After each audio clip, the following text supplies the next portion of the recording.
बिस्मिल्लाहिर्रहमानिर्रहीम।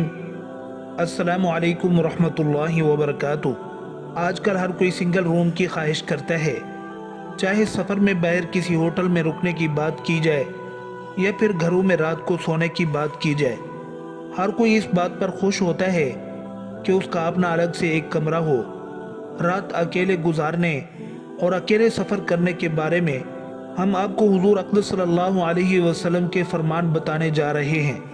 हम आपको अकेले रात बसर करने के बारे में भी बताएंगे। अल्लाह तबारक व तआला ने कुरान मजीद में हज़रत मूसा अलैहिस्सलाम, हज़रत खिज़र अलैहिस्सलाम और हज़रत ज़ुल्क़रनैन अलैहिस्सलाम के सफ़रों का जिक्र फरमाया। याद रहे कि सफ़र के दौरान इंसान को जहाँ बहुत कुछ सीखने का मौका मिलता है, वहीं पर इसको मुख्तलिफ उतार चढ़ाव का सामना भी करना पड़ता है। हदीस पाक से ये बात मालूम होती है कि इंसान को बिला ज़रूरत सफ़र से गुरेज करना चाहिए। बुखारी शरीफ में हज़रत अबू हुरैरा रज़ियल्लाहु अन्हु से रिवायत है कि नबी करीम सल्लल्लाहु अलैहि वसल्लम ने फरमाया, सफ़र अज़ाब का एक टुकड़ा है। आदमी को खाने पीने और सोने हर एक चीज़ से रोक देता है। इसलिए जब कोई अपनी ज़रूरत पूरी कर चुके तो फ़ौरन घर वापस आ जाए। यह आम मुशाहिदा है कि इंसान जब दुनियावी उमूर के अंजाम दही के लिए सफ़र करता है तो बिलउमूम उस तरह इबादत के काबिल नहीं रहता जिस तरह हालत इकामत में कर रहा होता है।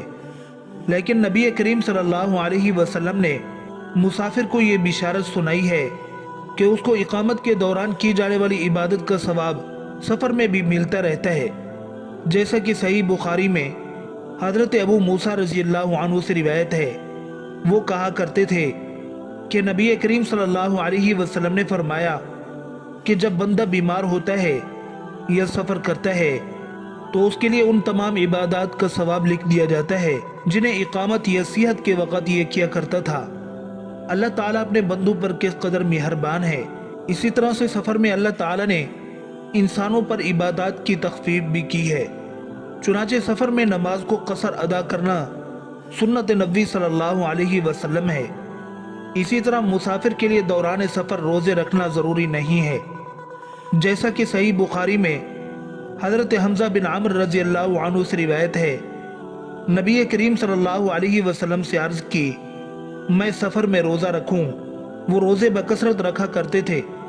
नबी करीम सल्लल्लाहु अलैहि वसल्लम ने फरमाया, अगर जी चाहे तो रोज़ा रख और जी चाहे इफ्तार कर। नाज़रीन, ये तो थे चंद अहकामात जो सफ़र के बारे में अहादीस में बयान हुए हैं।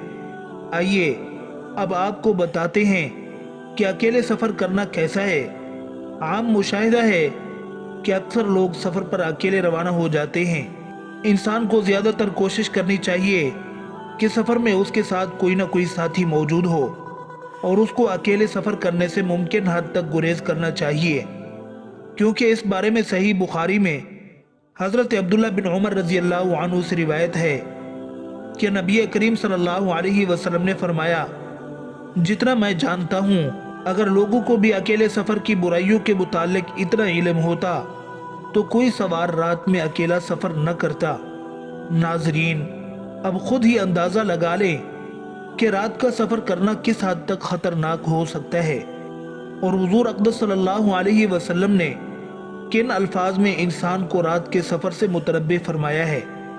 इसलिए ज़रूरी है कि रात के सफ़र से इज्तनाब किया जाए, ख़ास तौर पर रात को अकेले सफ़र न किया जाए। ये बात तो आम है जिसमें मर्द और औरत दोनों शामिल हैं, लेकिन सिर्फ औरतों की बात की जाए तो उनके लिए ख़ास तौर पर ताकीद मिलती है।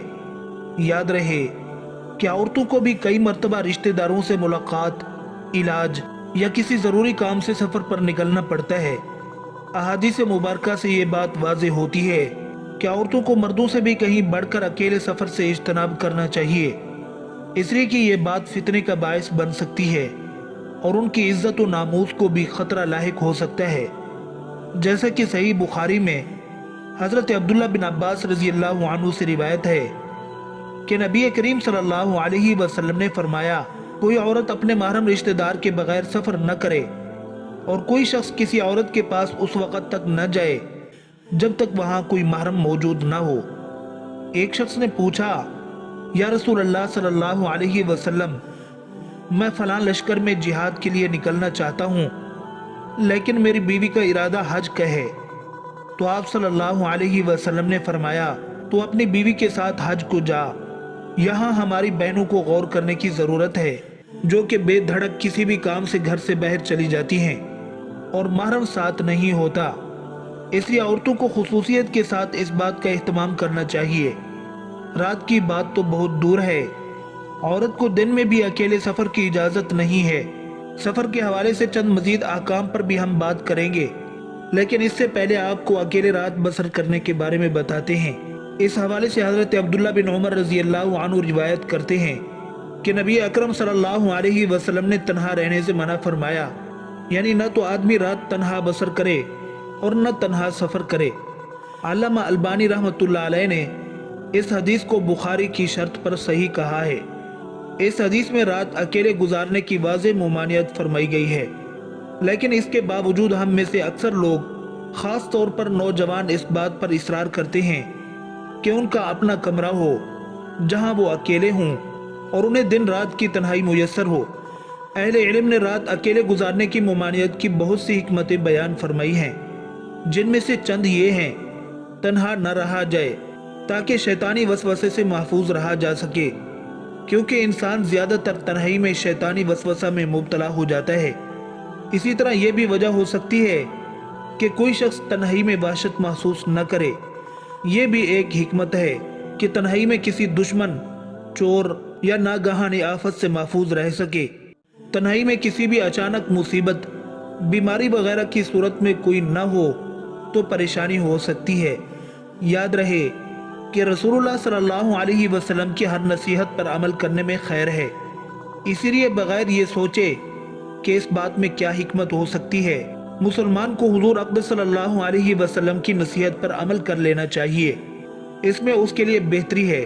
یاد رہے کہ انسان کو اللہ تعالیٰ نے ضعیف اور کمزور پیدا فرمایا ہے۔ رات کا وقت ہو اور اس پر کوئی بھی کسی قسم کی پریشانی آ جائے اور مدد کرنے والا کوئی نہ ہو تو خود ہی سوچ لے کہ اس انسان کی حالت کیا ہوگی۔ پچھلی رات ایک جگہ پر اکٹھے بسر کیا جائے، اسی میں خیر اور بہتری ہے۔ ویسے یہ مقولہ بھی بہت مشہور ہے کہ ایک اور ایک دو نہیں بلکہ 11 ہوتے ہیں۔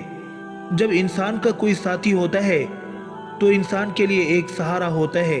اسی لیے چاہے سفر کریں یا گھر میں رات بسر کرنے لگیں تو کوشش کریں کہ اکیلے نہ رہیں، بلکہ کسی کو اپنا ساتھی ضرور رکھیں۔ یہ ہیں تعلیمات ہمارے پیارے نبی حضرت محمد صلی اللہ علیہ وسلم کی سفر کے بارے میں اور رات اکیلے بسر کرنے کے حوالے سے۔ ہمیں چاہیے کہ ان تعلیمات پر عمل پیرا ہوتے ہوئے اکیلے سفر سے اجتناب کریں اور رات اکیلے گزارنے سے بھی۔ اللہ تبارک و تعالی سے دعا ہے کہ اللہ ہمیں سفر اور حضر میں نبی کریم صلی اللہ علیہ وسلم کی سیرت و تعلیمات کو مد نظر رکھنے کی توفیق عطا فرمائے، اور اللہ سے یہ بھی دعا ہے کہ اللہ ہمیں دین کی سمجھ نصیب فرمائے اور اس کے مطابق زندگی بسر کرنے کی توفیق عطا فرمائے۔ آمین ثم آمین۔